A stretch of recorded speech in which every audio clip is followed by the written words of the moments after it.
Une délégation indienne conduite par le ministre indien des Affaires extérieures au palais de la Colombe de Boulpiné, introduite par le ministre du Plan et de la Coopération internationale. Elle a eu des échanges avec Amadou Riba. Les entretiens ont porté essentiellement sur l'axe de coopération Conakry-New Delhi. Et puis nous irons à Zérékouré avec le lancement des travaux d'entretien et de réhabilitation de plus de 80 km de pistes rurales dans la commune rurale de Samoué. Coût global du projet, plus de 16 milliards de francs guinéens. Enfin, le ministère de l'Enseignement technique et l'Office national de formation et de perfectionnement professionnel très engagé dans l'autonomisation des femmes et la promotion de l'auto-emploi. À Ratouma, plus de 100 femmes viennent d'être outillées en technique de confection des sacs en trafilo. Voilà pour le sommaire. Encore une fois, bonsoir à tous. Tout d'abord, la session ordinaire du Conseil des ministres présidée par le chef de l'État, le général Mamadi Doumbouya. Plusieurs sujets d'intérêt national ont été débattus par les membres du gouvernement. Le compte-rendu est signé Ousmane Gawal Diallo et le ministre porte-parole du gouvernement. Compte-rendu de la session ordinaire du Conseil des ministres du vendredi 18 octobre 2024. La session ordinaire du Conseil des ministres s'est tenue ce vendredi 18 octobre 2024 de 16h à 18h sous la haute autorité de son Excellence, Monsieur le Président de la République, chef de l'État, le général de corps d'armée Mamadi Doumbouya. Les points suivants étaient inscrits à l'ordre du jour. Message de son Excellence, Monsieur le Président de la République, chef de l'État, compte rendu de la session ordinaire du Conseil du gouvernement des mardis 16 et 23 juillet, du 6, 13 et 20 août, du 10 et 17 septembre, du 8 et du 15 octobre 2024. Décision du Conseil des ministres. Divers. Au titre de son message, son Excellence, Monsieur le Président de la République, chef de l'État, le général de corps d'armée Mamadi Doumbouya a commencé son message en rappelant encore une fois de plus que le peuple de Guinée est notre priorité. Nous ne pouvons compter que sur nous-mêmes pour construire un avenir ensemble. Il a demandé aux membres du gouvernement de se concentrer sur le périmètre de leurs différentes lettres de mission pour œuvrer davantage à la réalisation des projets à fort impact et privilégier les déplacements et missions à l'intérieur du pays, comme ce fut le cas pendant la mission d'immersion à l'intérieur du pays, pour s'imprégner des réalités de nos populations.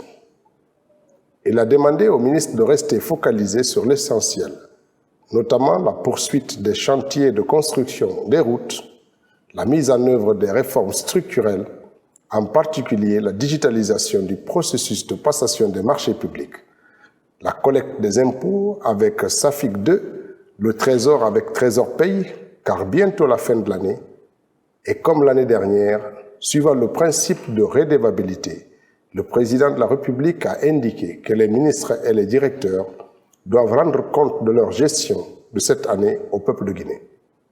Dans ce cadre, il a instruit le ministre de l'Information et de la Communication de prendre les dispositions idoines pour la planification de leur passage à la radio-télévision guinéenne. Aussi, le chef de l'État, son Excellence le général Mamadi Doumbouya, a demandé aux membres du gouvernement de rester déterminés pour le programme de développement socio-économique, durable et responsable Simandou 2040, qui est un pont vers la prospérité. Après ce message, le président de la République a porté sa communication sur les 4 points suivants. La visite en Chine, la fête nationale de l'indépendance de notre pays, le suivi des travaux publics et infrastructures en cours de réalisation, les rentrées scolaires et universitaires. Concernant la visite en Chine, le président de la République a adressé une fois de plus ses chaleureux remerciements et sa profonde gratitude à son Excellence, Monsieur le Président Xi Jinping, pour l'accueil chaleureux, la qualité des échanges fructueux et la disponibilité dont il a fait preuve à l'égard de la délégation guinéenne lors de la réunion stratégique du 5 septembre 2024, en marge du FOCAC 2024. Cette rencontre a permis de renforcer les liens de coopération pragmatique entre la République populaire de Chine et la République de Guinée dans des domaines d'intérêt mutuel.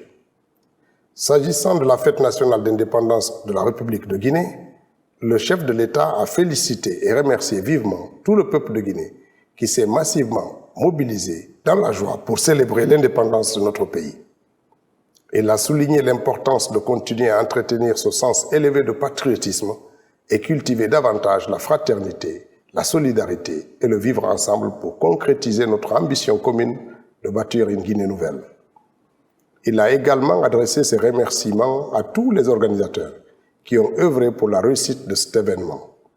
Sur le suivi des chantiers de travaux publics et d'infrastructures en cours de réalisation, le chef de l'État a demandé au ministre des Infrastructures et des Travaux publics d'accroître le suivi pour la réalisation des infrastructures et travaux publics en cours et de lui rendre compte de l'évolution enregistrée et ce qui reste à faire depuis les dernières instructions qu'il a données pour le respect des délais contractuels afin de livrer des infrastructures en construction conformément aux engagements contractuels.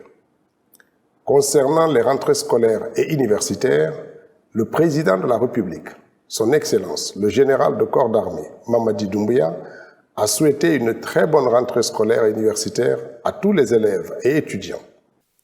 Il a profité de cette occasion pour inviter les parents d'élèves, les acteurs de l'éducation, les partenaires au développement et la société civile à se mobiliser tous pour la scolarisation et le maintien de nos filles à l'école.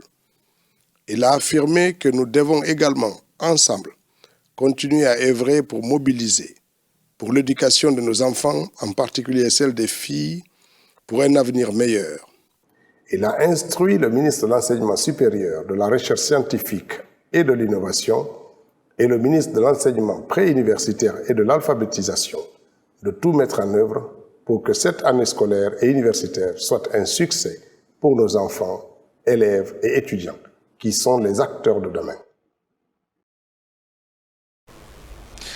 Dans le reste de l'actualité, une délégation conduite par le ministre indien des Affaires extérieures au palais de la Colombe de Boulbiné, introduite par le ministre du Plan et de la Coopération internationale, elle a eu des échanges avec Amadou Riba. Les entretiens ont porté essentiellement sur l'axe de coopération Conakry-New Delhi, où un accent particulier sera mis dans les secteurs clés de développement comme l'éducation, la santé et l'économie. Ousmane Bangoura, Kabasouma, Ousmane Kobeli Keita. Ce samedi, Amadou Riba, un homme d'action, multiplie les rencontres avec les partenaires au développement. Accompagné du ministre du Plan et de la Coopération internationale, ainsi que des membres de son cabinet. Ici, le chef du gouvernement reçoit une délégation indienne conduite par l'ambassadeur de Guinée en Inde, Alassane Conté. Cette rencontre vise à donner un nouvel élan aux relations entre les deux nations, avec un accent particulier sur des secteurs prioritaires, notamment l'éducation, la diplomatie, la santé, l'industrie ou encore l'agriculture. Followed by delegation level discussions. Nous avons eu à parler de beaucoup de choses dans le cadre du renforcement de la coopération entre la Guinée et l'Inde. Nous avons parlé du secteur minier et également du secteur de la santé et de l'énergie. L'Inde et la Guinée vont travailler ensemble pour renforcer cette coopération. Cet engagement de nos deux États vient renforcer des liens de coopération. Le chef du gouvernement, Amadou Riba, a émis le souhait de voir les firmes indiennes s'implanter davantage en Guinée. Nous souhaitons que vous nous accompagniez pour l'installation en Guinée de l'Institut Sud-Sud de coopération Sud-Sud. Comme vous le savez, il y a un projet dans ce sens et la Guinée a fait des efforts en octroyant, disons, un espace foncier pour la construction de cet institut en République de Guinée. Nous serons très intéressés, surtout en ce qui concerne la question du développement du capital humain, en termes de formation, en termes de training, en termes du côté de la santé. Vous êtes parmi les leaders mondiaux et nous voulons que nous aussi, que nous ayons le travail ici, en relation avec des compagnies indiennes qui souhaiteraient investir dans des pays comme le nôtre afin de faire évoluer, disons, nos capacités techniques et les capacités de notre secteur privé sur le plan de la production de médicaments. Le Premier ministre a, au nom du président de la République, général de corps d'armée Mamadi Doumbouya, salué les progrès de l'Inde au cours des 40 dernières années dans des secteurs clés du développement. Au centre hospitalo-universitaire de Donka, le ministre du Plan et de la Coopération internationale, à travers son bureau d'appui et de coordination, procède à la signature de plusieurs conventions de financement relevant de son plan d'action opérationnel 2024. C'est un appui de l'Union européenne de plus de 100 millions d'euros. Tabansila Youssouf Kamara.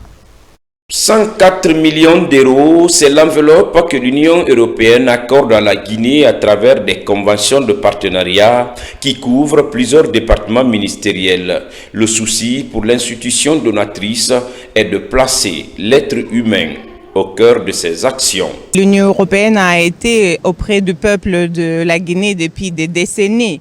Et donc là, cette année, on a décidé de mettre accent sur quelques domaines principaux qu'on a jugés sont fondamentaux pour le développement durable de la Guinée. Et on vise vraiment l'aide concrète à la population, à chaque citoyen et citoyenne guinéenne. L'Union européenne a vraiment choisi de mettre l'être humain, chaque individu, chaque Guinéen au centre de son action. Facilité par le ministère du Plan et de la Coopération internationale à travers le BACU, Bureau de coordination avec l'Union européenne, cet autre appui du partenaire européen affiche un meilleur climat de coopération entre la Guinée et ses partenaires. Le plan d'action annuel 2024, d'une enveloppe globale de 104 millions d'euros, finance les 4 programmes ci-après.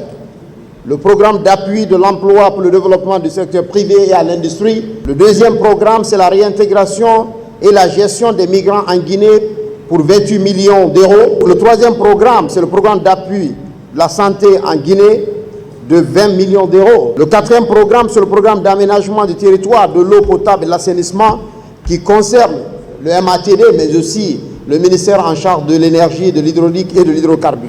Au nombre des départements concernés par cette série de conventions figure le ministère de la Santé, de l'Hygiène publique qui bénéficie de 20 millions d'euros pour le financement de la couverture sanitaire universelle.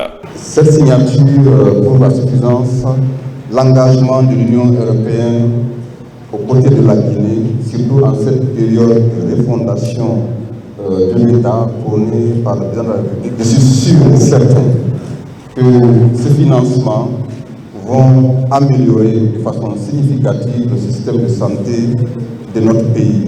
Cette aide financière qui vient renforcer les liens de coopération entre la République de Guinée et l'Union européenne couvre aussi le ministère du Commerce et autres secteurs. En dehors du continent, en Allemagne, la Guinée célébrée à travers le concept La Guinée à Berlin. Une délégation guinéenne est en séjour de travail, des rencontres avec les autorités germaniques et des possibilités de jumelage entre certaines communes allemandes et guinéennes sont également annoncées. Commentaire Alfaïsia Gaba. C'est la deuxième étape de cette visite de travail de la mission guinéenne. Elle a permis aux émissaires de Conakry, notamment le Ballon d'Or Chérif Souleymane, l'ancien ministre Adjassaran Daraba et le directeur Armatan Guinée, Sansi Kaba Diakité, de présenter des projets à leurs interlocuteurs. La nécessité d'engager un partenariat, un jumelage entre la ville de Neum-Rambembourg et la ville de Conakry, célébrant ensemble l'amitié, la compréhension mutuelle et la diversité. J'ai appris beaucoup de leçons de votre pays. 1. J'ai compris que la culture était une part essentielle de la force du peuple allemand. La deuxième chose que j'ai apprise, c'est que sans travail, il n'y a pas de développement. La Guinée et l'Allemagne ont une histoire qui remonte à plusieurs décennies. C'est là à Berlin que le Ballon d'Or guinéen Chérif Souleymane, très jeune à l'époque, a débarqué. C'était en 1962. Aujourd'hui, il retrouve certains de ses anciens coéquipiers pour évoquer le bon vieux temps. Nous avons, l'ambassadeur et moi, rêvé ce moment-là il y a une année. Pour nous, le sport, la culture sont des éléments de cohésion sociale. Et notre maman, ici présente, Agia Sarandalaba, nous a dit, vous ne pouvez pas organiser ça sans rentrer en contact avec les 3 AD. C'est les amis de l'Allemagne pour le développement. C'est les anciens étudiants guinéens qui ont étudié en Allemagne et qui sont rentrés en Guinée. C'est là où on a appris que M. Suleiman Chérif faisait partie de cette association. L'événement dénommé La Guinée à Berlin se poursuit. Il offre une belle opportunité de rencontre et d'échange sur des opportunités de coopération entre la Guinée et l'Allemagne. Au ministère des Affaires étrangères, la Direction générale des Guinéens établis à l'étranger fait le point sur l'état d'avancement des travaux de construction des logements en faveur de la diaspora guinéenne. C'est un programme présidentiel qui a pour objectif d'inciter les Guinéens de l'étranger à investir au pays. Makeme Donzo pour en savoir davantage. C'est au mois de novembre de l'année dernière que le ministère des Affaires étrangères a signé la convention de logement en faveur de la diaspora guinéenne avec une société locale. Les travaux vont bon train. À chaque étape, l'entreprise communique sur l'état d'avancement des travaux pour rassurer ses clients. Et depuis la signature du protocole, nous avons accéléré les travaux. On a pu faire au moins plus de 10 hectares. On a exécuté les études des travaux des VRT qui veulent dévoiler les réseaux de verre. Ce sont non seulement des caniveaux, faire le bornage des bordures de route. Et aussi, aujourd'hui, on est en train de finaliser pour l'adduction d'eau et pour l'électricité dans le domaine. L'objectif est de faciliter l'acquisition des propriétés foncières aux ressortissants guinéens. Cette politique de rapprochement de la diaspora à sa patrie est en parfaite adéquation avec l'esprit du CNRD, à sa tête son Excellence le général du corps d'armée Mamadi Doumbouya, qui, dès son arrivée au pouvoir, a lancé un appel solennel et fraternel à l'endroit de nos compatriotes vivant à l'étranger pour leur participation effective au développement socio-économique de notre pays. Ici, au ministère des Affaires étrangères, dès les premières heures, son Excellence le ministre des Affaires étrangères, Dr. Moussa Kouyaté, a mis en place ce qu'on appelle la cellule de crise. Cette cellule de crise a permis d'avoir un suivi rapproché par rapport à tout le processus que nous sommes en train de mettre en place ici. Tant sur le plan de l'accompagnement de la diaspora dans les différents domaines de leurs préoccupations, mais aussi dans le suivi de la migration du manière générale. Un méga projet qui s'étend sur une superficie de 167 hectares, 6 à Ansoumania village, dans la préfecture de Dubreka. En déplacement, une délégation des Émirats arabes unis séjourne actuellement en Guinée. Il s'agit d'Exim Finance. Elle est venue explorer des domaines d'investissement en Guinée. Pour la circonstance, des rencontres ont eu lieu avec certains départements ministériels. Plus de détails avec Mariam Kamara. La volonté du président de la République réaffirmée lors du sommet des Nations Unies offre des opportunités à divers investisseurs du monde à s'intéresser à la Guinée. C'est le cas du groupe Exim Finance de Dubaï. Avec à sa tête le président directeur général Salah El Nasser, cette délégation d'hommes d'affaires séjourne à Conakry. Depuis 2 jours, différents domaines d'investissement sont explorés à travers les départements ministériels. Nous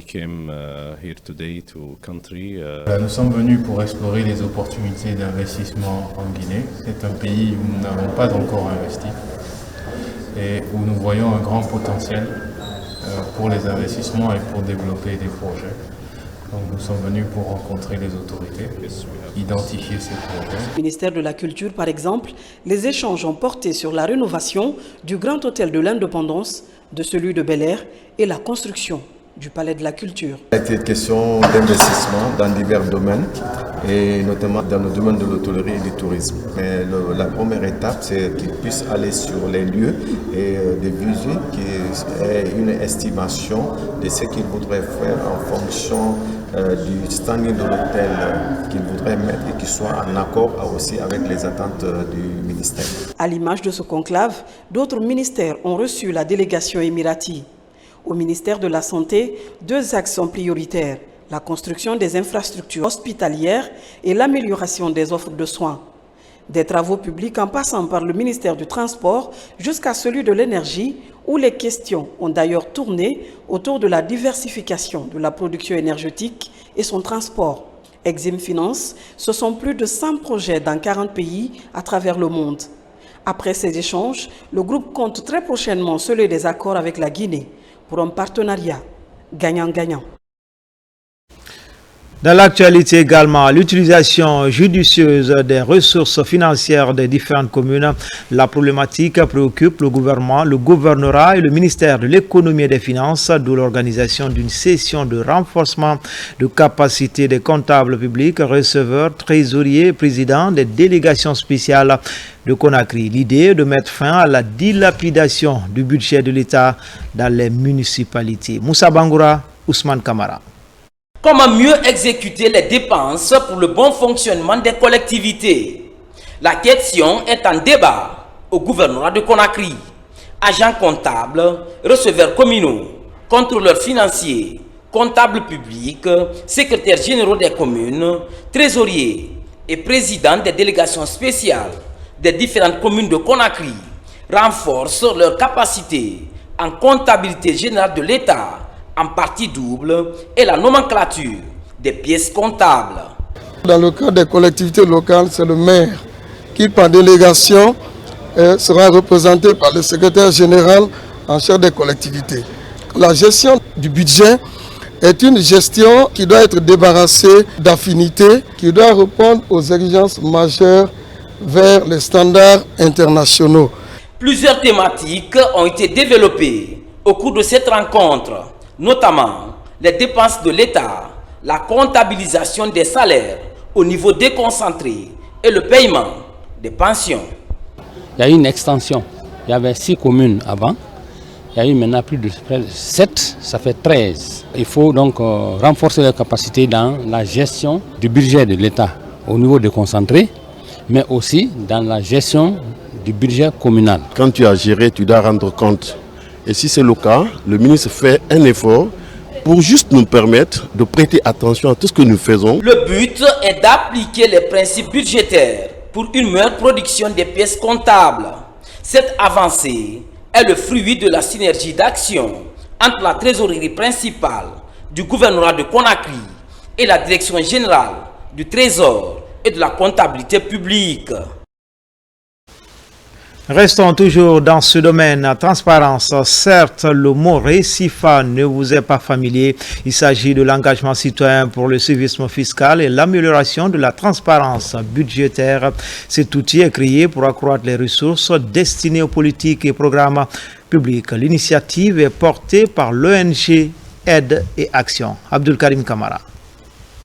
Il n'y a pas une action de trop quant à l'amélioration de la gestion des finances publiques. Parmi les avantages qui en découlent, il y a la redevabilité et le civisme fiscal. Il existe désormais un nouvel outil pour appuyer ce combat. C'est le renforcement de l'engagement citoyen pour le civisme fiscal et l'amélioration de la transparence budgétaire. RECIFAT, une proposition de l'ONG Aide et Action qui devient Action Éducation. C'est parti du fait qu'aujourd'hui, d'après la décentralisation, des compétences sont transférées aux collectivités. Or, transfert de compétences suppose aussi transfert des ressources. Justement, ces collectivités-là doivent aujourd'hui disposer des ressources. Et parmi ces ressources, il y a les ressources internes qu'elles doivent mobiliser. Le projet RECIFAT va s'appuyer sur 2 principaux leviers. Consolider les aptitudes des acteurs de la société civile, des médias et des étudiants sur le suivi citoyen de l'action publique et la promotion du civisme fiscal. C'est ce qu'on appelle le contrôle citoyen de l'action publique. Non seulement sensibiliser les populations à s'acquitter de leurs devoirs, que les gouvernants sachent que les fonds qui sont mis à leur disposition, c'est pour réaliser les activités qui sont prévues. Et amener ensuite les populations à aller voir est-ce que les réalisations qui sont prévues là, qui ont été financées là, ont été effectivement réalisées sur le terrain. On va appuyer pour qu'il y ait des modules qui répondent aux aspirations des utilisateurs sur le terrain. On a une nomenclature budgétaire. Tout ça là, ce sont des outils qui seront appuyés par les directions techniques est mis à la disposition du projet en direction des acteurs locaux. Les partenaires techniques et financiers du Récifat sont l'Union européenne et l'Agence française de développement à travers Expertise France. Le projet va couvrir l'ensemble des régions administratives de la Guinée pour une durée prévisionnelle de 15 mois. Dans l'accomplissement de sa mission, Électricité de Guinée a besoin de la contribution de tous. Cette semaine, ce haut cadre était devant la presse pour réaffirmer le rôle des médias dans la sensibilisation des populations. C'était lors d'un déjeuner de presse que notre reporter Nabi Kamara a également assisté. Les nouvelles autorités de l'électricité de Guinée face à la presse sous la présidence du ministre en charge de l'énergie, la direction générale de cet établissement public voulait juste rassurer ces hommes des médias qu'elle est prête à travailler avec eux pour que les populations soient bien informées de la nouvelle vision de EDG et son fonctionnement sur le terrain. Les médias sont un vecteur de paix, de sérénité, et c'est important que dans le secteur de l'électricité, dans la fourniture et dans l'amélioration de l'accès à l'électricité, que les hommes et les femmes de médias divulguent le message positif, le message de sérénité. Pour le ministre de l'Énergie, de l'Hydraulique et des Hydrocarbures, la démarche de l'EDG est la meilleure façon d'impliquer les journalistes dans la sensibilisation des populations sur la production et la distribution de l'électricité à travers le traitement de l'information selon l'éthique et la déontologie. Vous avez besoin d'informations, on a besoin de ce dialogue social. Je lui ai dit, il faut qu'on passe par ceux qui peuvent relayer la bonne information. Le paiement des factures, le coût de l'électricité, amener les gens aussi à faire confiance pour investir. Donc en écrivant, si vous n'intégrez pas la dimension que on fait face à 10%, un pourcentage qui va comprendre le sens du message, X% qui va interpréter à sa manière, et qu'il y a un bon nombre de pourcentages qui vont relayer cette information à d'autres qui n'ont rien compris, ça pose un problème. Les médias présents à cette rencontre se disent confiants quant à la dynamique à imprimer à leur relation avec EDG pour le plus grand bien des Guinéens. Et puis en province du Beau Monde à Sigiri pour annoncer le redémarrage des activités de l'orpaillage artisanal, l'appui technique du chef de l'État et les contours des nouvelles réglementations étaient au cœur de la rencontre initiée par l'Union nationale des orpailleurs de Guinée, une aubaine pour les exploitants mobilisés pour apprécier ce tact salutaire du général président Mamadi Doumbouya. RTG Kankan, Diamokaba, Toumani Sira Diallo. À travers chants et danses, le temps est donné pour redémarrer les activités de l'orpaillage artisanal à Sigiri. Au cœur de cette place forte de l'or, une grande mobilisation pour accueillir le président de l'Union nationale des orpailleurs de Guinée. Dans son agenda, Tidiane Koïta est venu exposer les attentes du président de la République après avoir levé la suspension sur l'exploitation artisanale de l'or. Le bien-être des populations est l'une des préoccupations de notre président, général Mamadi Doumbouya. Vous avez accepté de respecter les décisions du gouvernement pendant l'arrêt des activités. On est là dans ce sens pour vous remercier.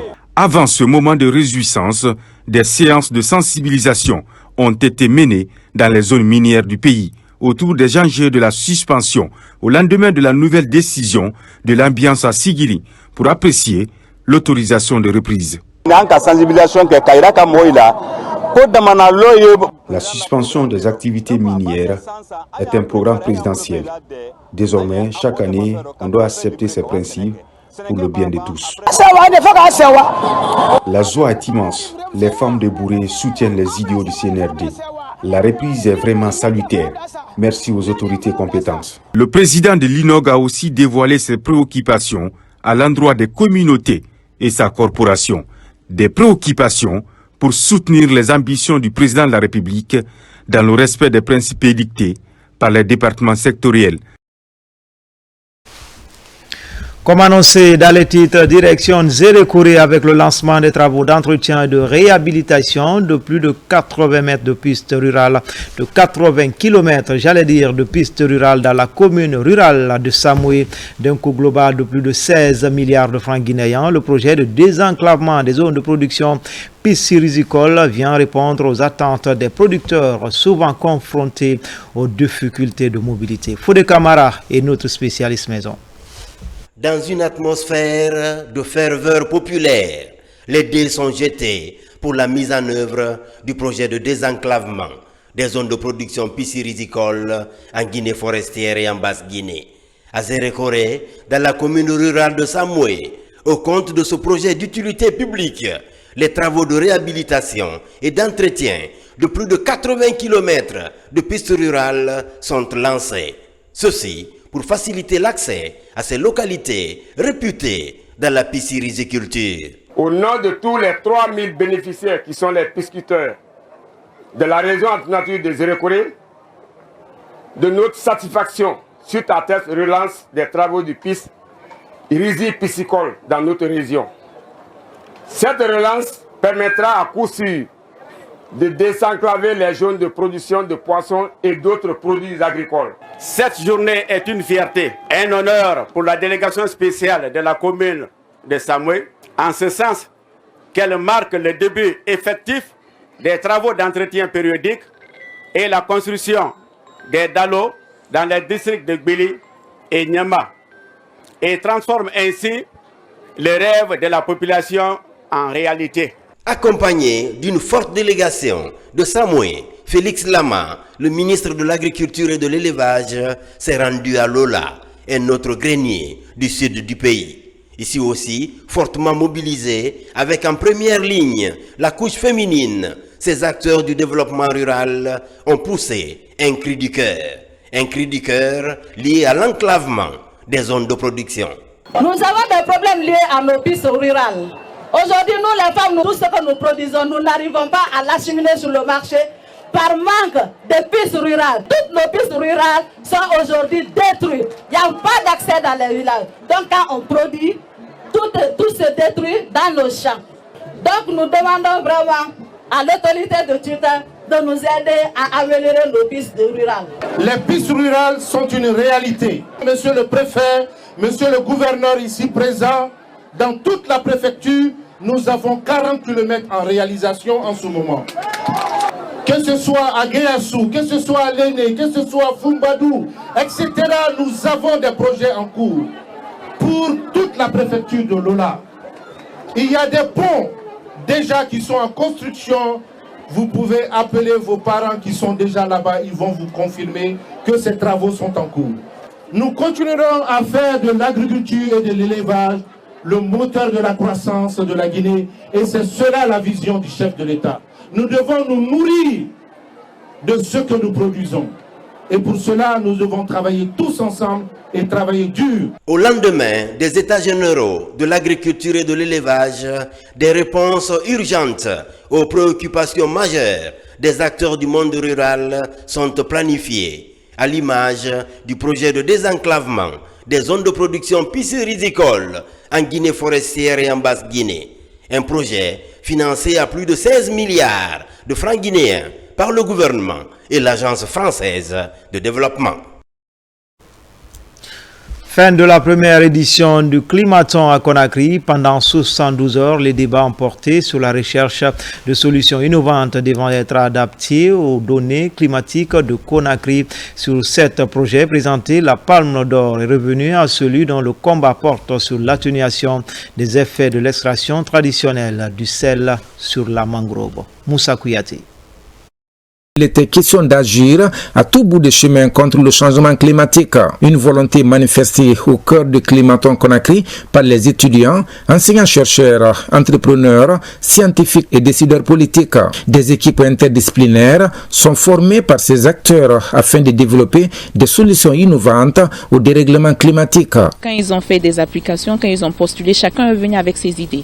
Mais derrière ce que nous avons fait, nous avons rassemblé ces idées, les consulter et les mettre par par secteur d'activité. On en a sorti avec 7 groupes qui ont travaillé dur labeur pour sortir des projets très innovants. Dans une allure de compétition, des projets susceptibles d'être adaptés aux données climatiques de Conakry sont présentés dans des domaines comme l'énergie, le transport urbain et la construction durable. À l'arrivée, l'équipe dont le combat porte sur l'atténuation des effets de l'extraction traditionnelle du sel sur la mangrove remporte le premier prix. Un projet qui s'inscrit dans la durabilité, ça tient plusieurs années. On peut aussi duplier le projet. Les villes dans lesquelles on pratique beaucoup la saliniculture peuvent profiter de ce projet. L'idée c'est ça, c'est protéger l'environnement, surtout l'écosystème marin. On a dit que ce double objectif était non seulement en lien avec le défi à relever, mais il y avait un aspect vraiment social qui intéressait la réduction ou l'allègement de la pénibilité du travail des femmes. Tous les 7 projets qui ont compéti au Climaton Conakry seront inscrits sur la plateforme mondiale du concept.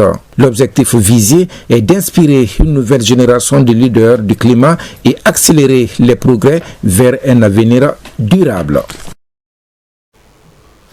Mamou, ville propre, la campagne connaît une forte mobilisation des populations et membres de la délégation spéciale de la ville Carrefour.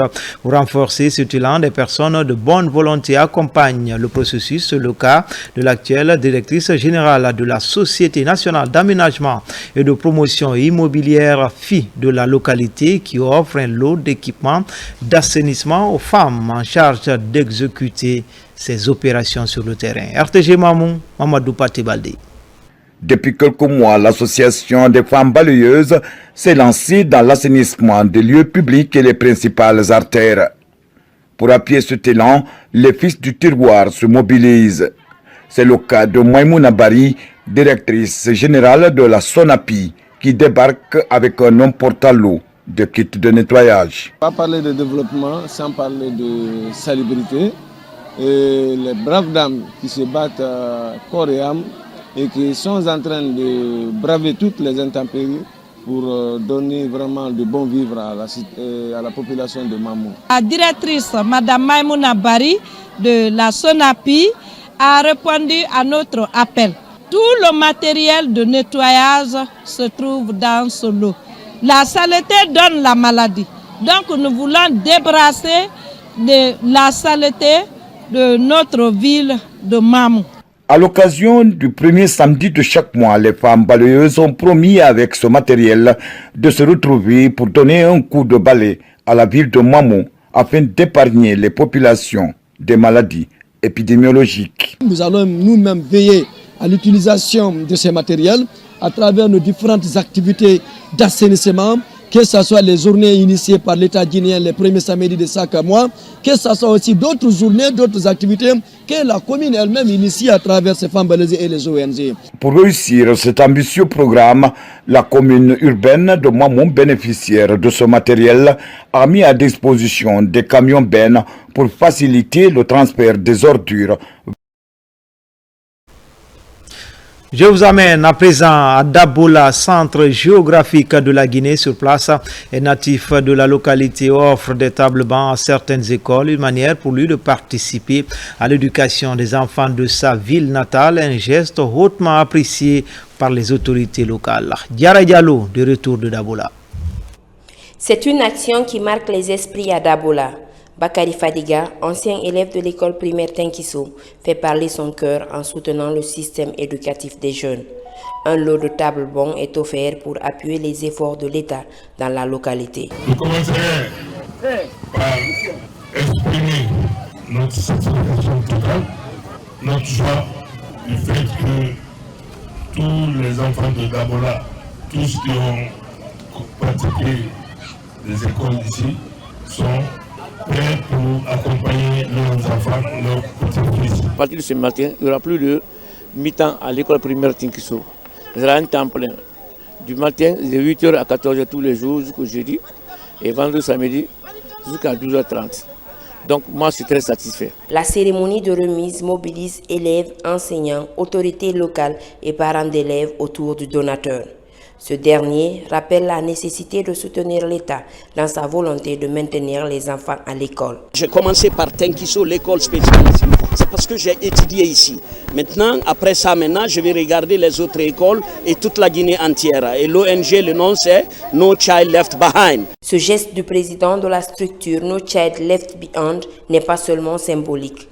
Il illustre son engagement pour le développement de l'éducation nationale.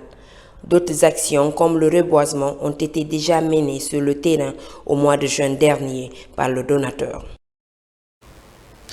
Même exercice ici à l'école des Sourds-Muets de Boulbiné, commune de Kaloum, la seule école spécialisée pour l'éducation des enfants qui ont des problèmes sévères d'audition. C'est ainsi que le Lions Club Conakry Kankouré fait parler son cœur. Des kits scolaires sont remis aux enfants pour épargner les familles et encadreurs de certaines charges. Mamadi Terna Kamisoko. Construite en 1964, l'école des Sourds-Muets de Boulbiné est un établissement public d'enseignement spécialisé. Grâce à l'accompagnement de l'État et des bonnes volontés, l'école s'est développée au fil des ans. 176 élèves, dont 73 filles, y sont encadrés et scolarisés à date. En cette rentrée des classes, marquée par un contexte économique difficile dans plusieurs ménages et dans le but de soulager les encadreurs et les parents d'élèves, le Lions Club Conakry Kankouré offre des kits scolaires à l'école.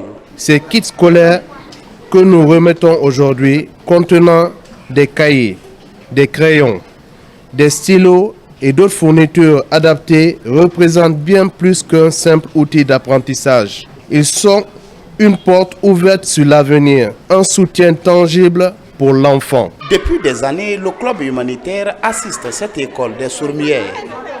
Au-delà du pool d'enseignants de cet établissement, le geste touche les autorités du ministère de la Promotion féminine et des personnes vulnérables. En posant cet acte de sa énième fois, Lions Club contribue largement à faciliter l'apprentissage de ses enfants et soulage aussi les parents. Nous leur disons merci. Et nous disons aux parents d'élèves ici présents d'accompagner ces élèves, les encadreurs, à utiliser ce don à bon escient. Dans les prochains jours, le volet sanitaire fera partie de l'axe d'assistance du Lions Club Conakry Kankouré à l'école des Sourds-Muets de Boulbiné. Les meilleurs élèves de l'établissement spécialisé pourraient bénéficier des implants cochléaires en collaboration avec des médecins guinéens de l'hôpital national d'Onkar. À la baie, plus précisément dans la cité sainte de Koubia, des actions de développement sont entreprises depuis un certain temps. Le gouvernement, à travers l'Agence nationale de financement des collectivités actives, des écoles et autres infrastructures sociales de base sont réalisées. L'Agence française de développement appuie également ce développement communautaire. Sona Sagno commente les images de Sarah Foudine Diallo.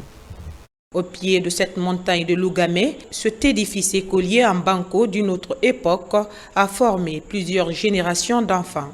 Dans 4 mois, cette réalité ne sera qu'un lointain souvenir, cela grâce au partenariat entre le ministère de la décentralisation et celui de l'éducation nationale, dans le cadre du transfert des compétences aux communes. Nous avons tiré profit de l'ANAFIC parce que nous avons reçu pour cette année seulement un montant de plus de 3 milliards de francs guinéens qui doivent être investis au compte de l'éducation à Koubia. Donc on est très fiers, on est très contents et nous remercions le gouvernement. Nous sommes très fiers du gouvernement et de l'ANAFIC. Nous avons vu les poses de la première pierre. Nous souhaitons assister très bientôt l'inauguration et nous nous engageons d'envoyer les enfants à l'école pour le bonheur. L'AFD, à travers le Fonds commun de l'éducation, sous la coordination de l'ANAFIC, il est prévu la construction et l'équipement de plusieurs infrastructures scolaires, ainsi que des forages.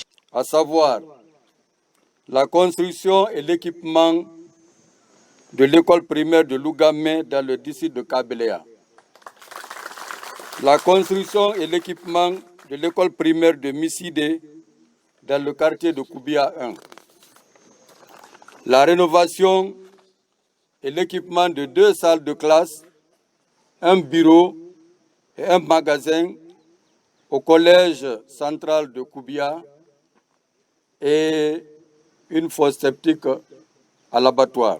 C'est une satisfaction totale pour nous de voir l'État à travers l'ANAFIC, le MATD, apporter une subvention de plus de 3,3 milliards de francs guinéens pour la réalisation de ces infrastructures en faveur des populations de cette localité et surtout en faveur du secteur éducatif. L'inscription des enfants et leur maintien à l'école reste et demeure un engagement citoyen pour les bénéficiaires.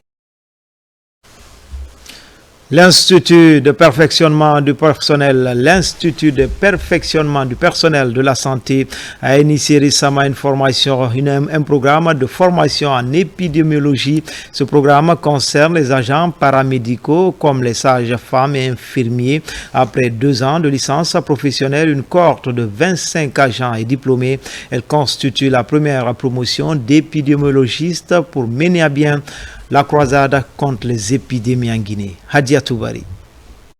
Dans un contexte où les pays, notamment africains, sont de plus en plus touchés par les épidémies, la Guinée opte pour la qualification de son personnel soignant. Et l'Institut de perfectionnement du personnel de santé est chargé de la mise en œuvre de cette politique stratégique. De cet institut, 25 agents de santé viennent de boucler leur cursus de licence professionnelle en épidémiologie. Leur parcours de formation a été riche.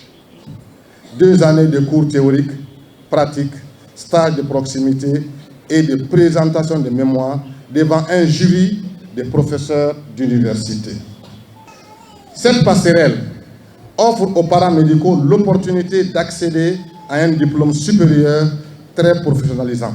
Aujourd'hui, vous êtes outillés pour affronter les différents problèmes de santé qui se posent à notre pays. La spécialisation de ces agents de santé en épidémiologie rentre dans le cadre de la riposte aux épidémies. Nous rassurons chacun et tous que l'obtention de ce diplôme représente non seulement l'aboutissement de plusieurs années de travail acharné, mais aussi le début d'un nouveau chapitre passionnant dans notre carrière. Nous sommes prêts à relever les défis qui nous attendent et à apporter notre contribution à la lutte contre les maladies. Ces nouveaux spécialistes en épidémiologie viennent de l'ensemble des structures sanitaires du pays. Leur formation permet à la Guinée de renforcer son système de santé, notamment local. Vous serez les sentinelles de la santé publique, les protecteurs de la vie et les ambassadeurs des valeurs que nous chérissons, l'empathie, le respect, l'excellence et la rigueur. Pour nous, développer ce type d'activité de perfectionnement des professionnels de la santé qui sont des agents de l'État, ça cadre parfaitement avec les objectifs que nous avons de faire de notre administration une administration performante. Une administration performante a pour but de rendre plus accessibles les services publics, mais aussi d'améliorer la qualité des services publics. Ces 25 spécialistes constituent la première cohorte de licence professionnelle en épidémiologie. Ce programme est le fruit d'une convention entre l'Institut de perfectionnement du personnel de santé et l'Université Gamal Abdel Nasser de Conakry. Troisième titre de cette édition, le ministère de l'Enseignement technique et l'Office national de formation et de perfectionnement professionnel, très engagé dans l'autonomisation des femmes et la promotion de l'auto-emploi. À Ratouma, plus de 100 femmes viennent d'être outillées en technique de confection des sacs en trafilo, des sacs en velours très attractifs, fabriqués en 10 jours seulement et qui charment déjà les autorités communales. Komara Moussa. Regard fixé, le crochet à la main, Bachira tout fait du beau avec les fils de laine. Dans chaque maille, elle fait tourner le crochet dans des demi-brides pour confectionner des jolis sacs à main. Un art qu'elle n'avait jamais connu jusqu'ici. Ça nous permet d'avoir une activité stable. Et puis ça nous donne beaucoup d'expérience aussi en mode de vie. Ça me plaît beaucoup et puis c'est un métier que j'aime aussi pratiquer de plus. Comme Bachiratou, une cinquantaine de femmes sont ici pour maîtriser l'art de la confection des sacs en trapilo et en perles. Le respect de la dimension, des normes et les techniques de fait des mailles serrées sont appris. Nous utilisons de la laine en trafilo et de la laine en velours. Nous utilisons aussi le canevas plastique, nous utilisons des paires de ciseaux, nous utilisons les marqueurs et le crochet, parce que c'est avec ça qu'on crochette pour faire un sac. Désormais, nos jeunes dames ont des métiers et la mairie de Ratoma continuera à appuyer ces femmes pour que cette production ne se limite pas, mais aussi que la vente soit facilitée, la liquidation de ces produits soit facilitée à travers un large marketing et surtout le marketing social. Toutes ces bénéficiaires viennent de la commune de Ratoma. Le programme prévoit l'initiation de 1000 personnes pour favoriser la création de l'emploi et de l'auto-emploi dans cette municipalité. Ce n'est pas une première qu'on lance ce type de formation. La particularité pour la commune de Ratoma, c'est que nous avons un projet pilote. Nous travaillons étroitement avec la délégation spéciale de la commune de Ratoma pour pouvoir mettre un mécanisme d'autonomisation des jeunes filles et des femmes. Il y a tout un programme que nous allons lancer. Cette vision nouvelle pourrait sans nul doute réduire la vulnérabilité. À la fin de la formation, des attestations seront données aux plus méritantes. Des engins roulants pour les superviseurs et agents de la Fédération Mouna Fagny de Kindia, c'est un geste du Fonds des Nations Unies pour l'enfance. Il vient renforcer la mobilité des acteurs locaux lors des campagnes de sensibilisation contre les mutilations génitales féminines et mariages précoces dans cette région. Alpha Siagaba, Fanalabaya Kamara. La Fédération Mouna Fagny de Kindia, nord de bataille contre les mutilations génitales féminines et les mariages précoces dans la région. Pour mener à bien cette croisade, des motos sont remises aux différents superviseurs pour améliorer leur mobilité sur le terrain. La Fédération Mouna Fagny de Kindia fera le maximum. Les motos qui viennent d'être données serviront pour la mise en œuvre des activités sur le terrain. Et c'est le lieu encore de remercier les autorités de la confiance, mais aussi le partenaire technique et financier qui est de l'UNICEF pour cette confiance-là. Donc à considérer toujours la FMK comme étant une actrice phare dans le cadre de la promotion de l'abandon de MJF au niveau de la région administrative de Kindia. Je suis très heureux de faire la remise de ces motos à la Fédération Mouna Fagny de Kindia. C'est un projet qui est logé dans le portefeuille du ministère de la promotion féminine de la France et des personnes vulnérables. J'ai pris l'engagement solennel ce jour que nous recevons le projet et nous allons piloter le projet. Ce projet qui couvre les préfectures de Koya, Dubreka et Forikaria va s'étendre sur 3 ans et 15 communes rurales de la région de Kindia seront également touchées. C'est une joie, une grande joie à partir de maintenant que nous bénéficions des AGI, des motos très confortables sur le terrain. Vraiment, je compte que mes résultats seront atteints à 100% à travers cette nouvelle moto. On est très ravis pour avoir trouvé des engins pour mener des activités sur le terrain. On va utiliser les motos conformément à ce qui a été dit par le gouverneur. On va respecter les consignes là. À travers ce geste, le Fonds des Nations Unies pour l'enfance entend ainsi accompagner le département de la promotion féminine et des personnes vulnérables à renforcer la lutte contre les MGF et le mariage précoce dans cette région où la pratique devient de plus en plus croissante. Journée porte ouverte sur le bilan et les perspectives de la Fondation internationale Thierno et Mariam Fatima. La structure compte mobiliser plus de ressources pour faire face aux personnes vulnérables, notamment les enfants, les femmes et les porteurs d'handicap. Abakar Junior Kamara, Abdoulaye Silla.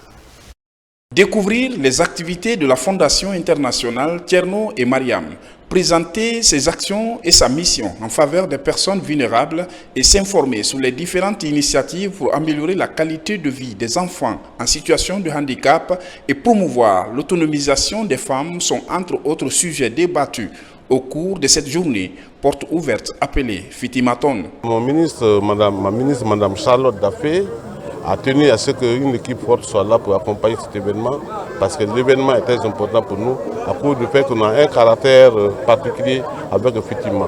La journée est aussi importante parce que ça permet également de réfléchir sur l'avenir de certains métiers en Guinée, comme les kinésithérapeutes, comme les acteurs de développement communautaire, comme des domaines de vulnérabilité qui ne sont pas encore couverts et dont il n'y a pas de professionnels. Fitima, avec son institut, nous apporte compétences académiques. Cette journée d'échange, de sensibilisation et de mobilisation autour des objectifs de Fatima depuis sa création est une opportunité de présenter les projets futurs comme le gala caritatif prévu pour le 6 décembre prochain destiné à collecter des fonds pour soutenir les projets en faveur des personnes vulnérables. C'est vraiment un moment où tout le monde doit échanger, mieux se connaître et faire connaître aussi l'impact des activités de Fitima.